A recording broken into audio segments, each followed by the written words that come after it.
You know what? I wanted to ask you something. I've been asking everybody.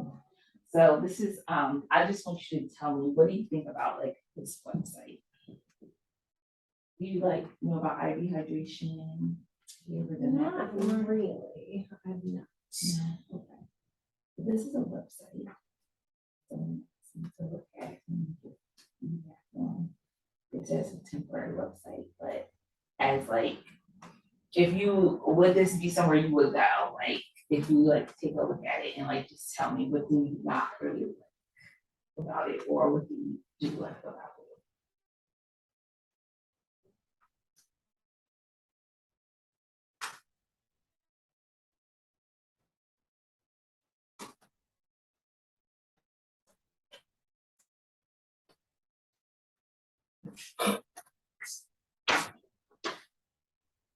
I mean, first feeling you shouldn't, like with something that's kind of a newish and unusual service, I don't think you should have to work to figure out what it is and why you should care about it.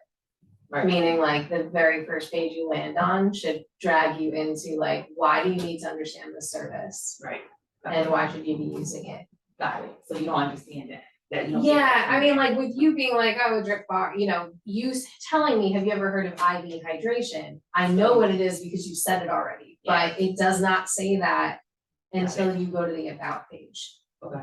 Like there's nothing really on the homepage except book an appointment. And why would I book an appointment if I don't know what it is, right? Right. Like it's kind of, that would be my biggest bit of feedback. Like, I mean, the look is like I think the look is probably on purpose, right? It kind of feels like spa-like. Right. Which is great. It's just when it's something that's kind of off or different or whatever, you probably need to like get that point across real quick. Okay. Somebody else said the same thing. Like there is, okay. Yeah. All right. Of course, like, would you want to see like somebody's picture and or just what they offer, what the services are? You want us to know what the services are? I think I from would me? want to understand what the So you want services this are. from me, you think? So I might say that from the very beginning, it might be more of like an overview about what is IV hydration. Okay. What kind of like to me, and because before I don't need to know anything about what you're doing or how much or whatever until I understand like who says it's healthy, who says it's a good idea, like what, you know, how long has this practice been around, like that kind of stuff if you're trying to convert like new people. Got it. Okay. This should actually be in the front. And it could be on, that could be on the front page, but you might want to have like the very first thing when you get to it is like some kind of intro to, in like layman's terms, kind of what an introduction to what it is and why it's so beneficial. Got it. And then you might go into these are all our services. Okay. Nothing too wordy because people tend not to want to read. Right. But It's true. Yeah. She said that she's not done with the website, but she was asking, like, what I think, and I'm like, it's kind of hard when you like know the field and you already have that bias. Right. So right. from like a regular person's perspective who, you know, it would just be patronizing it, what do they think? How do they see? Nobody wants to click through everything, and you know. I don't want to read a whole lot, but like most people, like even for myself, like I have been on IVs before, like in the hospital, and I'm sure part of that was like hydration because you're hospitalized and you're not eating or drinking. So a lot of people have probably experienced it in some capacity, but it's usually because you're not because of an issue, not because of issue. a wellness thing. Right. Okay, and this is more of a wellness thing. Or maybe it's maybe instead of you just talking about the process, maybe talking about how many people probably would need that. Like, is there any data on like the percentage of people who are typically chronically dehydrated? Right. And what are the signs of being chronically dehydrated? Skin and hair and whatever, like all that stuff, like the stuff people care about, like not, I don't care about my internal organs having enough, but enough fluid, but is my skin clear and you know, right. I want that first. Okay, got it. Kind of like because people are a little bit more vain than they are health conscious. Right. A lot of the time. like bank on that, right? Like. Very true. All right, should I start? Yeah. Let me start. I'm gonna start recording on Zoom. Let me see. Let's see.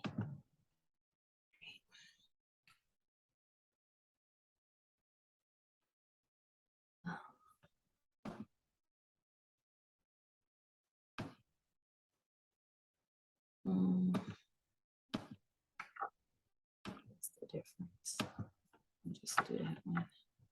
Share that.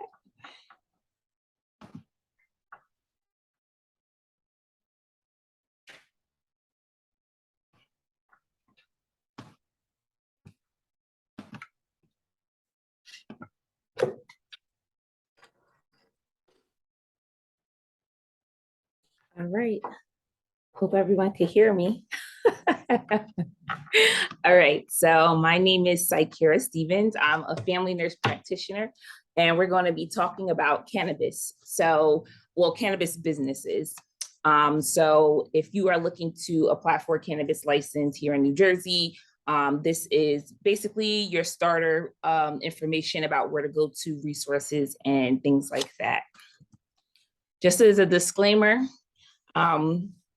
we are not certified accountants or attorneys here. We are not giving legal advice or financial advice or medical advice. Take what you want, leave the rest. The information is for your information only, and nothing is legally binding. So be resourceful, do your research, seek counsel when applicable, and thank you for being here.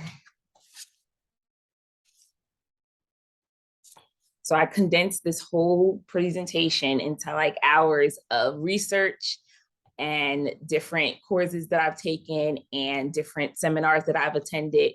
So it's going to be very concise, but you'll get what you need from this presentation. Real quick, just a little bit about me. I'm a family nurse practitioner. I'm also a business coach. I've had 3 businesses.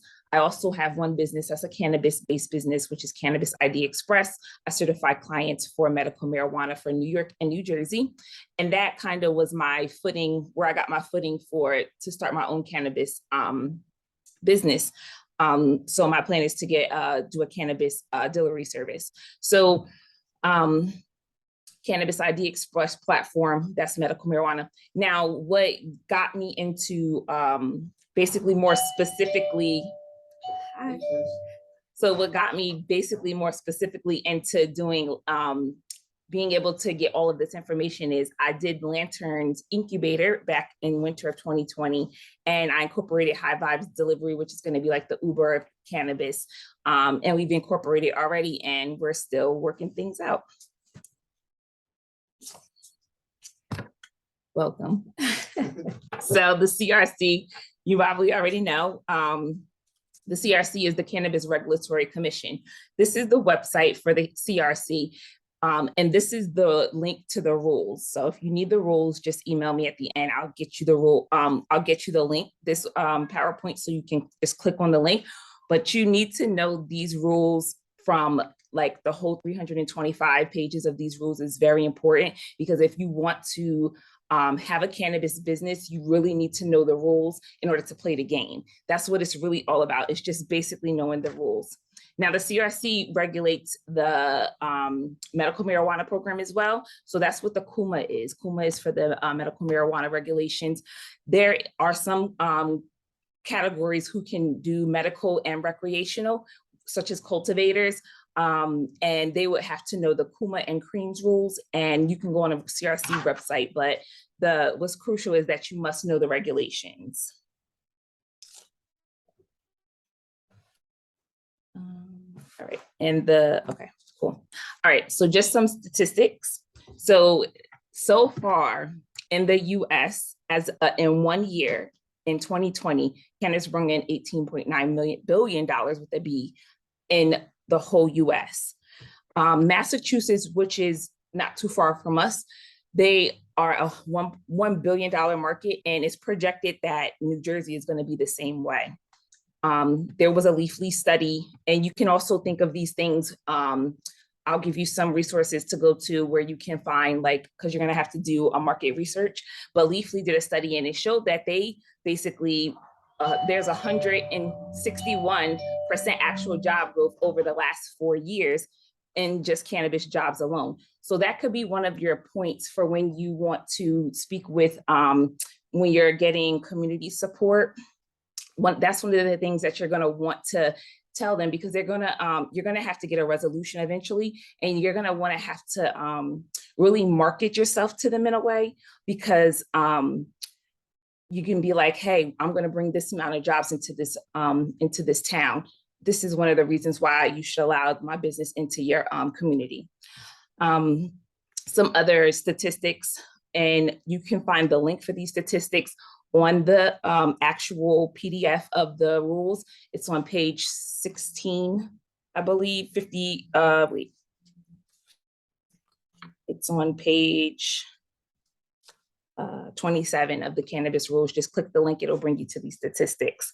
But your big market, because in 2020, male baby boomers and Generation X's were buying the most weed. So they were born between 1946 and 1980. They brought in the most revenue from them.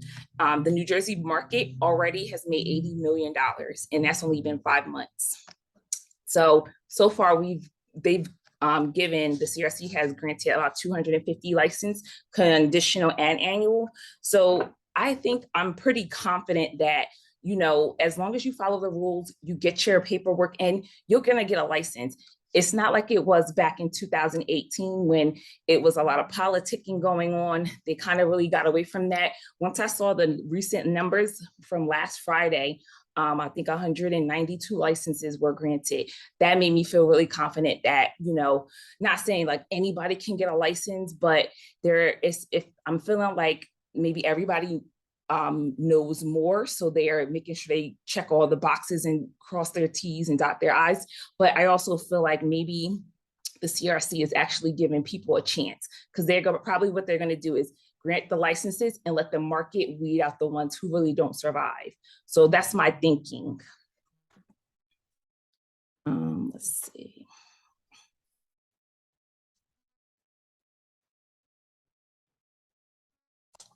I have the broccoli report on here. I believe I was going with, let me go back. With the broccoli report, they also, it's a Substack that they have, and it's a free one. You can go on the broccoli report. They give you a lot of updates on entrepreneurs, what they're doing. They also do some statistics as well, but the real biggies with the statistics are Leafly, Headset, and a few others. All right, so the different classes of license. So there are 6 classes of license, not including testing labs. Testing labs aren't really a license class per se. There really are only 4 testing labs. Before I want to say 6 months ago, there was 1 testing lab in the whole New Jersey. Literally only 3 or 4 people apply. Everybody who applied for a testing lab, all you have to do is have an ISO compatible device machine, and you basically were able to get a testing lab license. So the first one is the growers, of course, those are your cultivators. Then you have class 2, which is the manufacturers, they make cannabis products. Class 3 is the wholesalers, they store cannabis and cannabis products.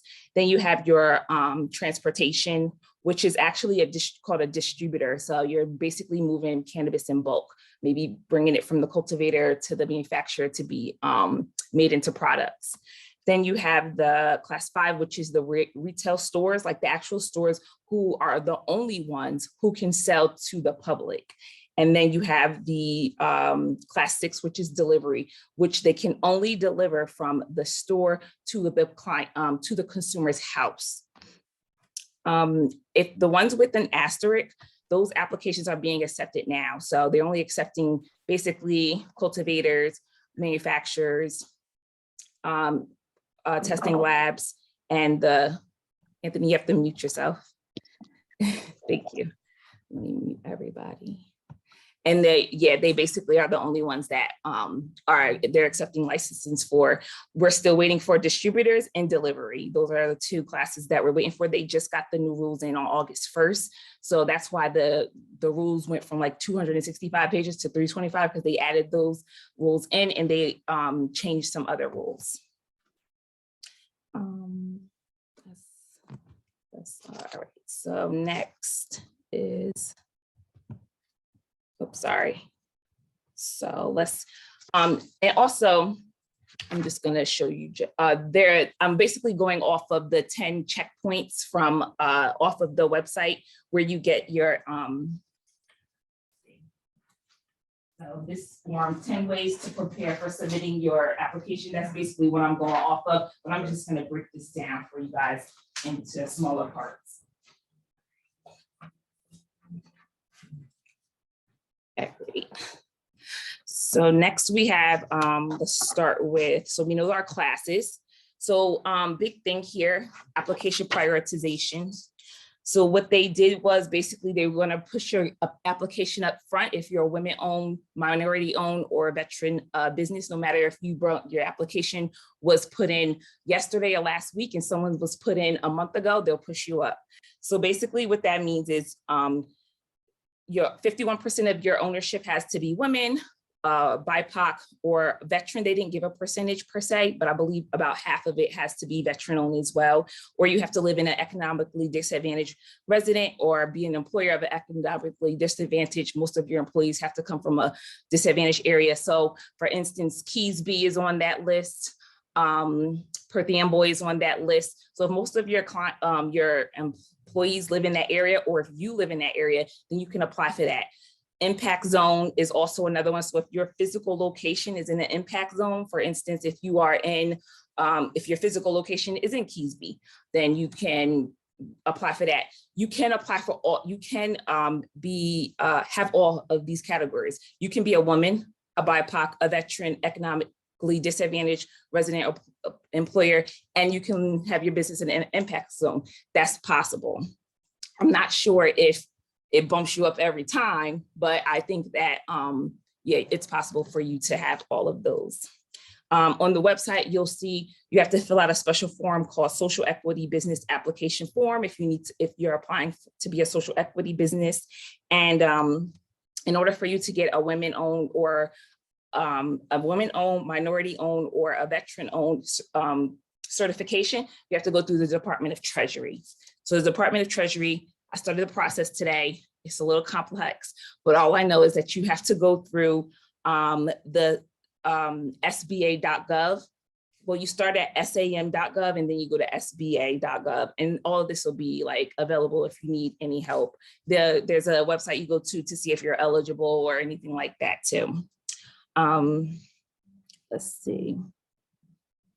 And once you get the in order for you to get that certification, you have to have your operation agreement.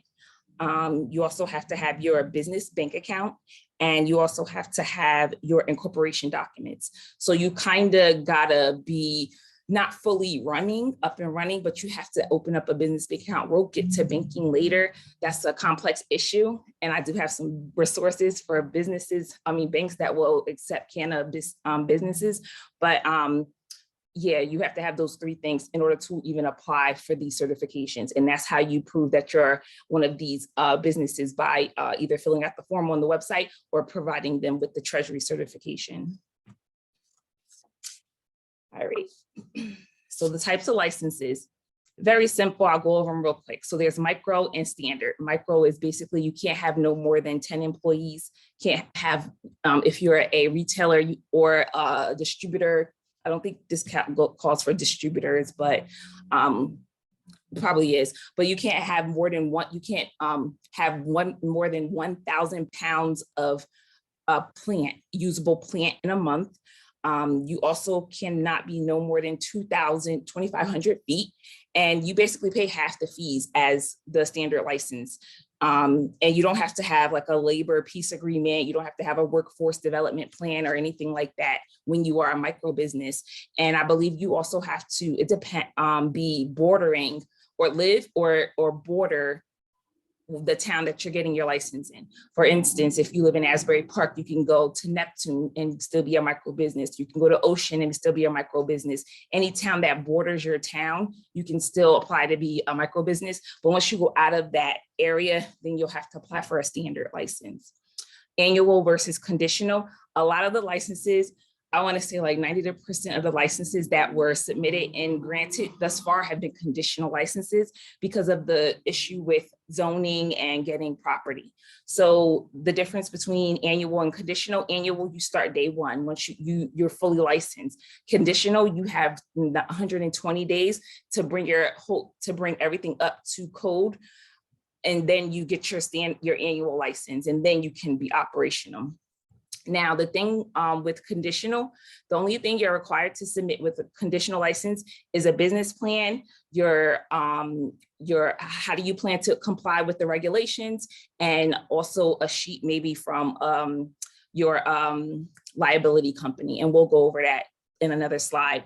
But those are basically the three categories that you must submit. And that kind of basically gives you a feel of, am I going to get this license? Is there a lot more work I need to do, or do I have to start from the drawing board? Each of those categories, the business plan is 40 points, the regulatory operation plan is 40 points, and then the proof that you're going to get liability insurance is 10 points. You have to get 100 of those points in order for them to give you that license. And then the rest of the stuff, like all the SOPs, and I'm going to talk to you about land control or property control and all that can come within that 120 day period.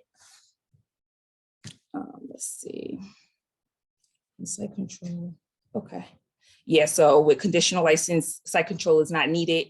You just need the business management plan, regulatory compliance plan, and a plan to obtain insurance. So that's what the difference between the annual and the conditional is. And then I'll tell you what the whole annual one is. So with that 10 steps paperwork, we're going to break it down. So this is what we'll talk about. We'll talk about the business registration, choosing a legal structure. We'll talk about it's here for you, the business plan, the proposed site, municipality, banking, liability insurance, the SOPs. Like I talked about, it's an acronym for standard operation procedures. You have to have a certain standard operation procedure for a daily one, then an environmental plan, a security plan. They're all separate. You don't have to have, we'll go over that. And there's some other things that you'll need as well. Let's see. This is, I'll tell you, the CREAMS Act, you're going to tell them verbatim what they say, and you're just going to feed it back to them when you do your SOPs. It's tedious because it's 325 pages, but for instance, they'll be like, no cannabis business can advertise between 10 p.m. and 6 a.m. On any platforms or something. I believe it says, you'll say High Vibes Delivery will not advertise from 10 p.m. to 6 a.m. on X, Y, and Z platforms. You just feed them back whatever they are asking.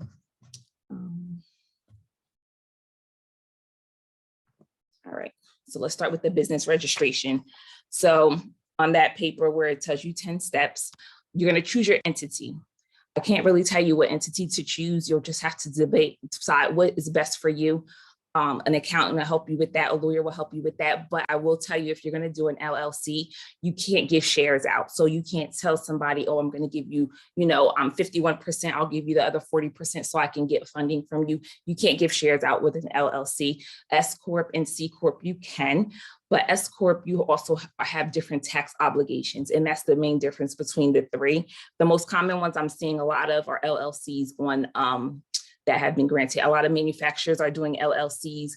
I'm assuming because, a lot of them are bootstrapping, to be honest with you. They don't really look for much funding from anybody, and they don't really need it.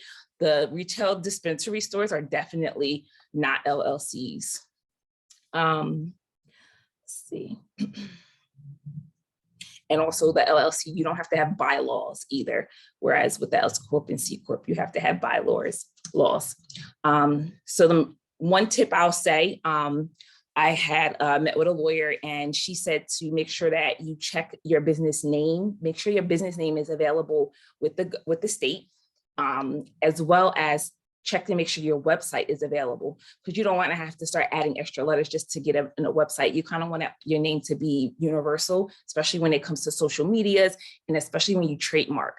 So with cannabis, you can't trademark the plant, but you can trademark your merchandise, because that's how everybody's going to distinguish themselves, because everybody know who's Cookies is, because Cookies branded there and trademarked their name from day one. So it starts as soon as you incorporate. So make sure that you check for the state, your website availability, make sure the name is available when you choose a name, social medias, and trademarking. Make sure you try and secure those as fast as possible.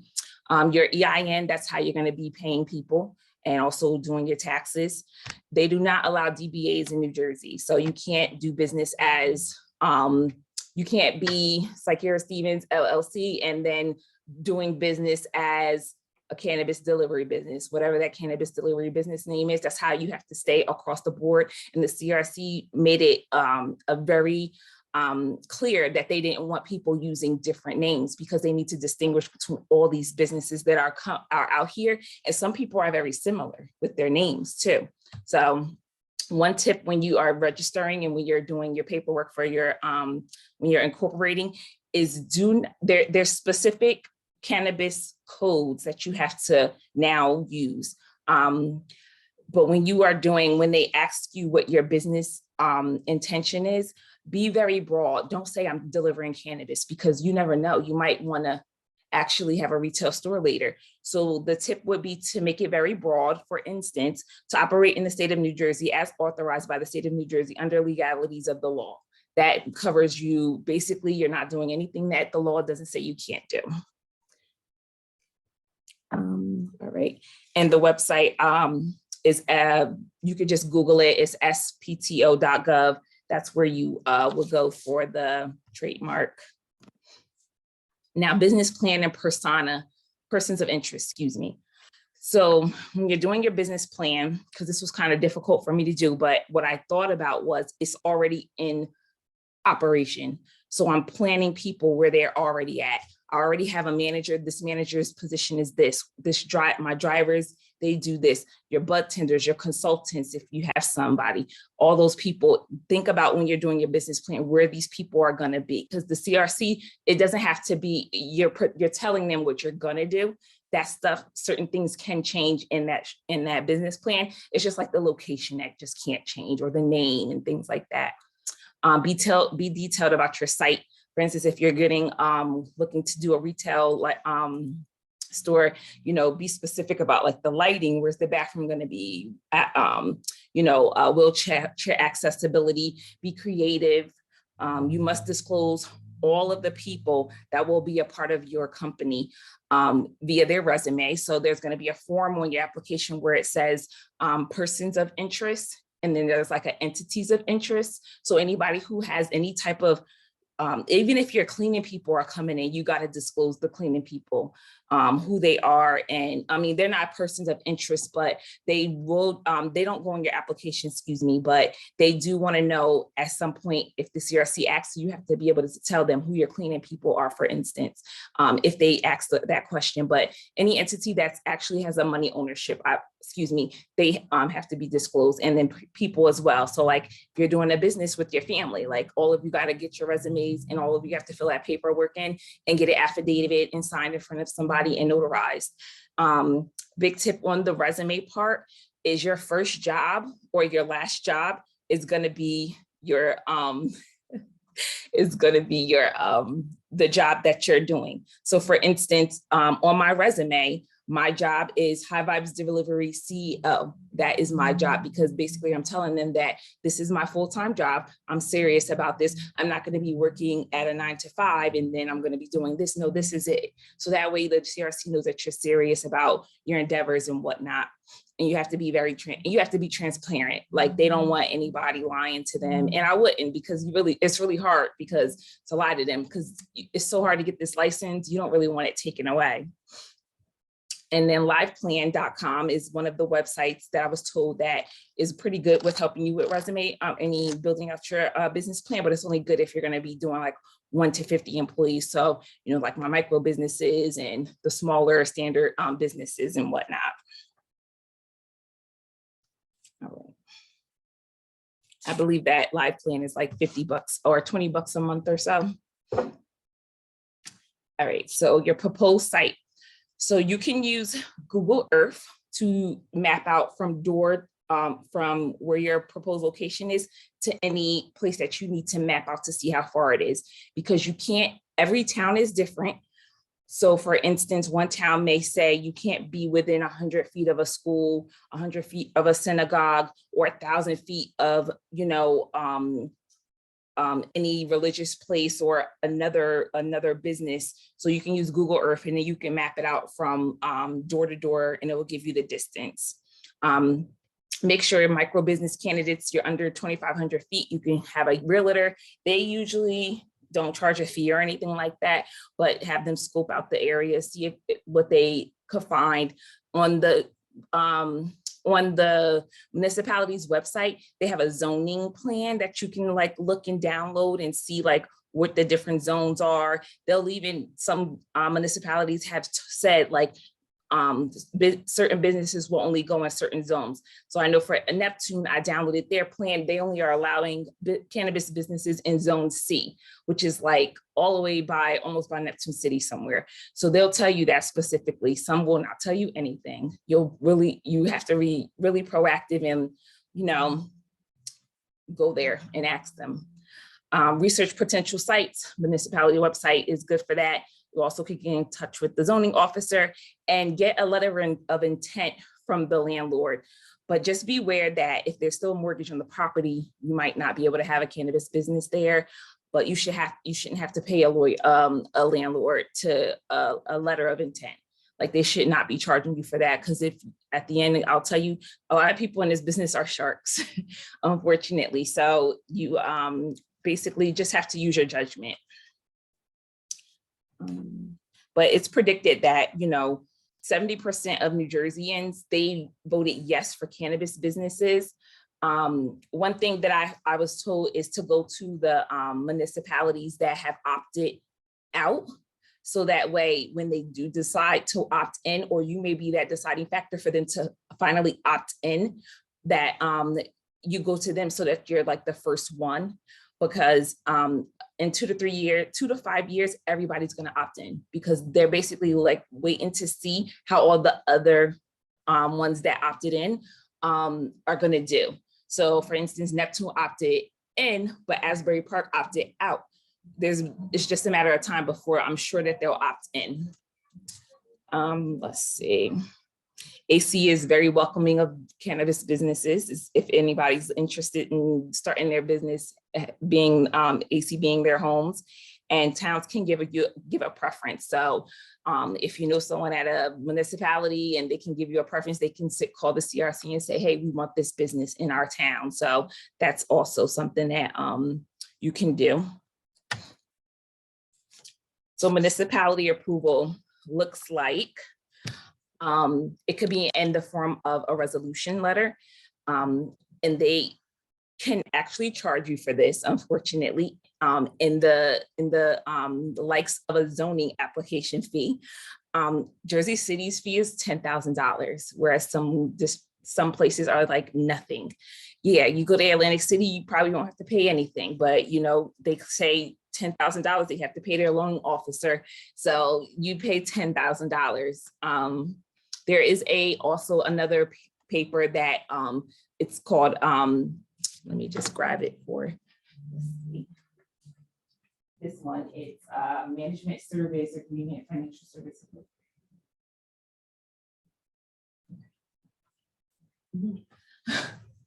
On the CRC website, there is some information about some tips from municipalities. Basically, the CRC wanted to tell the municipalities like, hey, they can't tell them what to do, but they were saying like, in a way, like a big brother, like, hey, you really should not be charging people, be considerate about, XYZ when you are putting these businesses in your towns, because they're actually bringing in lots of revenue for you in different ways. Another way that you can possibly get approval, municipality approval, is you could attend hall meetings, public meetings, check your town's cannabis ordinance, call assembly men and women, municipal clerks, zoning officers, economic development office mayors, try and get in contact and be friends with them, basically, like not best of friends, but get to know them, let them know who you are. So if they see your name on that paper when it comes across their desk, they can put a face to it. Tell them in your business plan how you're willing to bring business in their town. Like I was saying before, when cannabis businesses come into towns, the revenue goes up. These mom and pop shops, they start to see increase in sales for food, cleaning services, because you have to have special cleaning for certain businesses like retailers and cultivators. These cleaning services can hire more people. They have to get specialized equipment. They can bring in a lot of revenue to the town. So let them know that like having a cannabis business in your town is not a bad thing.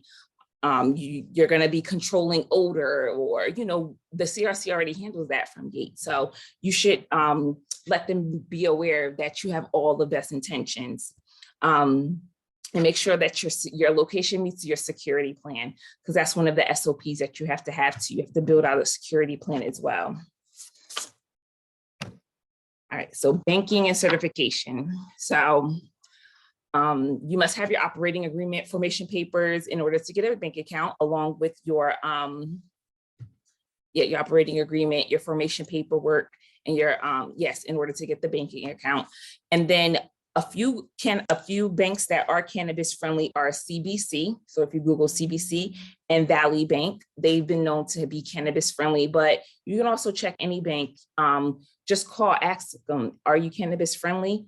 They'll tell you yes or no. A lot of people, they don't, a lot of businesses are not very open about the cannabis, about being accepting of cannabis business right now, because they don't know, because the fact that it's federally regulated and they're funded and they're FDIC funded, they're not really sure how they're going to do things, but there's loopholes that some banks have been able to get around. Most banks will charge you a fee for a cannabis bank account. So for instance, my regular business checking account, I just have to keep $100 in. Now you have a cannabis bank account, you got to pay them. So we'll see, hopefully that changes once the Safe Banking Act goes through. A bank account is required in order for you to get your certification from the Treasury. And accountbuds.com, that's one resource that I found that is cannabis. It's a cannabis accounting firm, and they are very savvy with the 280E, which is the law that basically makes cannabis federally illegal. So accountbuds.com, and of course, if your accountant will do your bookkeeping and your stuff for you, go with your accountant. All right, so business liability insurance. So you need to have 1 million per 3 million in coverage. And all you need is a letter of intent. So when you call up whatever insurance company that you find, just inquire if you can get a letter of intent for your application, and that's one of the requirements for the conditional licenses. Search around, there may be, and take whoever can give you the best deal, because there aren't many of them. So just try and get quotes and get a letter of intent. See if you can work something out with that. CanAssure, Leaf Insurance, Veracity Insurance are three of the businesses that I've seen that have been giving coverage for cannabis businesses. How much they are, I'm not very sure. So the SOPs. So you look at the CREAMS Act and you basically build these out. And actually the CREAMS Act has it all bold and bolded for you. It's a long document, 325 pages, but they have a section that says adverse reporting. So you go on that and you basically verbatim write out whatever they say, how you will comply, and then you can reference where you got that from, whether it's NJAC 17-3, whatever the reference is, and you have to build out all your SOPs. So adverse reporting SOPs, quality control SOPs, recalls, packaging label, inventory, diversion, record keeping, waste disposal, secure transport, accounting and tax considerations. You have to let them know you read this whole document basically. And it actually spells everything out for you because I've read it twice. All right, so capital, have your elevator pitch, whatever that is. It could be a minute, it could be a minute long, it could be hopefully very concise. Because if you're going to be looking for somebody to fund you, there are people who will invest in cannabis. Like I said, they do it on a backdoor basis. You never know who's going to invest in cannabis. There is a company called Family Offices, which is basically a group that has they are all families, like family businesses, and they invest in other businesses, and you wouldn't know until you went to find out. So if you Google Family Offices, you'll find that. Cannabis Impact Funds is another company that funds cannabis. The Economic Development Authority, that's actually Wesley McKnight from the CRC. He's the director of diversity and inclusion. He's actually the one who told me about that one. If you're a social equity business or a micro business, no financial source can come outside of New Jersey. So what some businesses are doing is they are getting funding from like Colorado, or they're getting it from California. They're getting funding from there. But if you're a micro business, everything has to be from New Jersey. And be careful because it's very sharky out here. There are a lot of sharks because cannabis is high profit, low liability, but it's very highly regulated. That's really the big issue. And I come from a highly regulated background because healthcare is so highly regulated. You deal with Medicare, Medicaid, all the insurances. You have to document this, you have to document that. Very, very this is just a different industry basically. But they tell you what they want, they tell you what they need, and then you just have to follow the rules basically. But if you don't know the rules, you can't play. Don't fudge the numbers with investors. They don't like that. Be really prepared to give actual numbers. So for instance, in your business plan, which you don't have to give to the CRC this part, but the financials, have your 1 year, 3 year, 5 years mapped out. What is your startup cost, your before you start cost, because your startup cost is going to be different between your operation costs. Look into grants. And just be really confident about what you know. There's something called convertible debt. So if you have someone who wants to invest in your business, for instance, they give you $1 million, some of that debt can be converted into shares so that you don't have to pay back the full $1 million, whatever you agree on, probably 1.5 million or something. Maybe they can convert some of that into shares of the company later on down the line, and maybe you only have to pay them $750,000 in cash back. But it depends on how you feel about that. You really got to have a lawyer involved when you do things like that, though. And make sure that your operating agreement defaults to a majority ownership.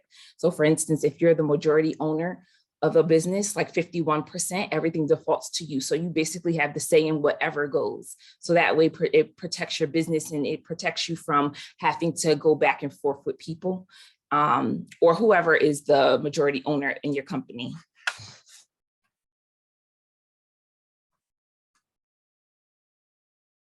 Okay. Let's see. So some advertising. Marketing is how you're going to position yourself. Like when you do your marketing, get your client personas. This is how you're going to position yourself in the market. People like stories. They remember stories. That's how you know brands. That's how you tie a story to a brand. So BDSA Analytics, Headset, and JBiz, and Leafly, they do a lot of coverage on cannabis. That's where you could find a lot of your statistics. There's 9 million people in New Jersey, 30% of them are smoking weed. This is a good business. This is how I'm going to make money off of, XYZ. In your ads and marketing, you can't show consumption in your ads. Like I said, make sure you start branding from day one, make sure try to make everything consistent. Your logo, all of that, you can find Luca. Luca is a website where you can get all of this done, branding, and they have like color, you give them 3-4 colors, they do your design and everything for you, because most people will meet you online. So they find out about, you from an online ad. then you funnel them into your website, and then that's how you get them to say. Foot Traffic and Roswell Studios are prominent cannabis website developers. You can only advertise in places that there are 71.6% of the population is 21 and older. So for instance, bars, strip clubs, places like that. And you can only advertise on streaming services between the hours of 10 p.m. and 6 a.m. Know your consumers. It's really important to know your consumers so you can have an idea. And this is not just for cannabis. This is for any business. You got to know who you're selling to so that you can market to them and speak their language so that they buy from you, because they're going to have a lot of options in this new market. And of course, like SEO, keywords, all those are a part of that, getting people to know who you are and find you. So community impact. So when I was talking about, getting that resolution, building relationships, that's how you're going to really get your resolution. You probably could pay to get it too, but it's probably easier to have a friendship over paying. So you want to build a relationship with the community that you're going to be serving. Let them know that you're not here to just sell weed and that you're just not here to be a problem. You're here to actually do something and make an impact. Find out who else makes money due to you being in there. Ancillary, like mom and pop stores, they're going to get more business because people are hungry. Ancillary businesses like cleaning services, bookkeeping services, accountants, cannabis businesses need all of that. Hire vets. There is a program, vets are in a certain program where they even get stipends, and that stipend comes to you if you employ them in a certain way. I'm not sure of the whole ins and outs of it, but I know Rutgers is a big supporter for veterans. And I believe they have some services on their campuses where they basically help vets go through to school, get jobs, things like that. You can partner with them to hire vets. You can work with re-entry programs, expungement clinics, unemployment offices, join free cannabis specific groups. Some groups that I know are like the African American Chamber of Congress, Women Grow, M4MM. Those are all cannabis specific groups that you can become a part of. And you can also, show that you are actually an active part of the community. And advocacy should be a big part of your community plan, being an advocate for cannabis and safe cannabis use. And that is the end. But before I end, this is the public comment. So this web link brings you to public comment. So what the CRC wants everyone to do is they want you to basically read the rules and regulations, tell them what you don't like and what needs to change. They will listen. For instance, I actually sent a comment in telling them that, why would you limit basically delivery and other businesses to only delivering to recreational clients, consumers? That X's out half the market. So you mean to tell me that the ATCs are the only ones that could deliver to medical cannabis clients? It makes no sense. So that's one of the things that I actually told Wesley McKnight when he was here last month, but I also sent a comment into the CRC as well. So when you go through the regulations and you read through, just look and see what would go in your favor if it changed, to give you a better chance at basically running a successful business, and let them know that that needs to be changed. And the open comment ends on September 30th. So you got a couple of weeks. All right, and thank you. That's the end of my presentation.